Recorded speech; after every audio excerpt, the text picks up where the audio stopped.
జగన్ హయాంలో పెట్టిన బకాయిల లెక్కలు విద్యాశాఖలో తేల్చేటటువంటి పనిలో పడ్డారు. ప్రస్తుతం విద్యాశాఖ మంత్రిగా ఉన్నటువంటి లోకేష్ తాజాగా రాష్ట్ర వ్యాప్తంగా విద్యా దీవెన, వసతి దీవెన పథకాల కింద ప్రభుత్వం విద్యార్థులకు చెల్లించాల్సిన బకాయిలు ఎంత ఉన్నాయి అన్నటువంటి విషయాన్ని అడిగారు అధికారుల్ని.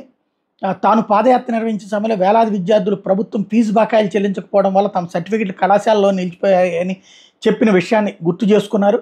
2018-19 నుంచి ఇప్పటి వరకు ప్రభుత్వోన్నత విద్యా సంస్థల అడ్మిషన్ల వివరాలు, ఏపీ సెట్ ఇంటర్మీడియట్ మార్కుల వెయిటేజ్ ఏ మేరకు ఇవ్వాలి, ఇంజనీరింగ్ కళాశాలలో ఫీజులు ఏ మేరకు ఉండాలనే విషయం మీద కూడా నోటు సమర్పించాలని లోకేష్ ఆదేశించారు.